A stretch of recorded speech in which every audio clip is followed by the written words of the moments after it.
I'm settled in my vehicle. I'm going to turn on the ignition.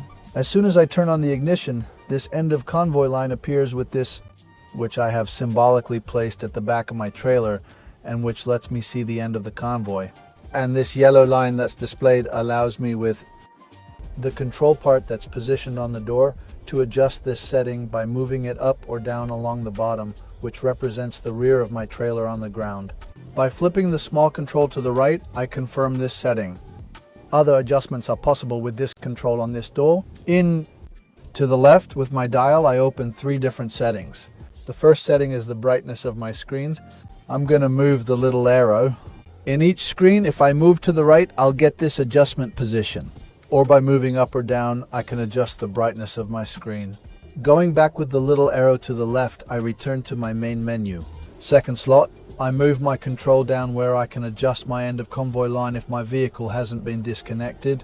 By moving my control to the right, I'll find my previously set end of convoy line, and just like before, I can adjust this end of convoy line. Don't forget to confirm by moving the control to the right. Last position, I'll go down to the auto panning setting for automatic trailer tracking when I'm driving. Depending on the length of my rig, by moving to the right, I can set the length and therefore the tracking angle of my trailer. If my rig is short, I'll set it to position 1.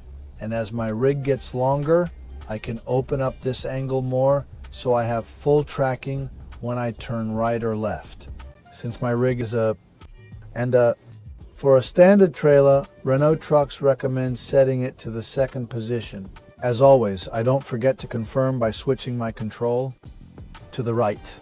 The menu disappears. I can set my control back to 0 and I'm ready to go.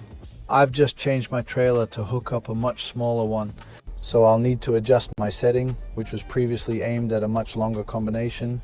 To do this, I placed a marker at the back of my trailer.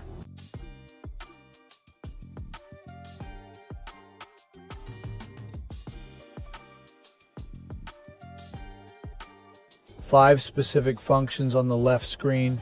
Night mode, which lets us drive at night and have a much clearer night vision. The folding of the mirrors, either when stopped or while driving from 0 to 10 km per hour. From 0 to 10 km per hour, we can fold in our exterior mirrors in case we need to pass through a slightly narrow spot. So I can control it directly from the screen and drive with my mirrors folded up to 10 km per hour. Above 10 km per hour, I'll get a message on my central display and my cameras for about 10 seconds. Will reset automatically. The small heated lens lets us have a much clearer display when it's wet or in heavy fog. With automatic mode off, so auto panning disabled, and trailer following and driving mode, we'll have exactly the same view as a classic mirror, direct rear view, and a wide angle at the top. With the control on the door, I can adjust my cameras on the right or the left. By moving my control to the left, I can open or close the field of view of my camera. By switching to the left, I notice there's an orange icon showing I'm outside the legal field. As soon as I turn off the engine and ignition and restart the vehicle, the default field will return to regulation. My control is equipped with a zoom function. By my control to the right, it widens the field of view on both my screens, right and left, allowing me to have a much wider view during maneuvers. To turn off this function, just switch my control back to the 0 point. When reversing, we can adjust the viewing angle by using the control on the door and moving it left or right to get a much wider view during maneuvers. This is very useful when backing up in the opposite direction. You just need to switch it back to the standard position to return to the normal view. So panning will let us continuously follow the rear of my trailer while maneuvering forward. That is to say, when I move to my left, I'll have a small icon that lets me constantly keep track of the back of my trailer. And when I straighten out my vehicle, that function disappears.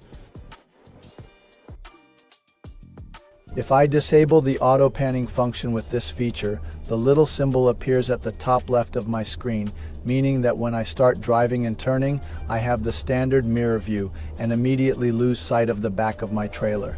If I disable this function in this position, if I move forward again, the auto panning function naturally comes back and I get the rear view of my trailer back even though I'm in the process of turning, docking in reverse on the right side.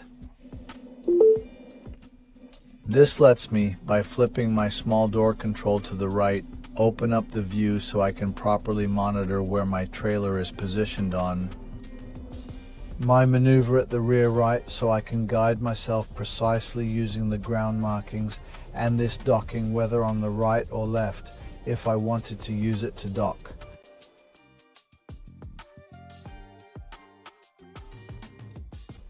On the driving side, when you're going over 40 kilometers per hour, the GSR2 regulation requires us to have information about our blind spots on the right. So on the screen to the right, we will have a visual alert with a small orange symbol indicating that there is a vehicle or a person on our right and who are moving in the same direction as us. If I put on my right turn signal to move into their lane, a red warning light will come on and an alarm will sound. On the left side, above 40 kilometers per hour, I won't have any mandatory alerts. In orange, because I'm driving over 40, a red warning light will appear as soon as I use my turn signal and a vehicle comes close to my convoy. Below 40 kilometers per hour, I'll get an orange and, if needed, a red alert, just like on the right side. Night has really fallen now. By turning on my night mode, it's like I have work lights shining on the sides of my vehicle, and my vehicle is equipped with a blind spot entry camera. So as soon as I turn on my indicator, this camera comes on, and as you can see, you can't see anything at all.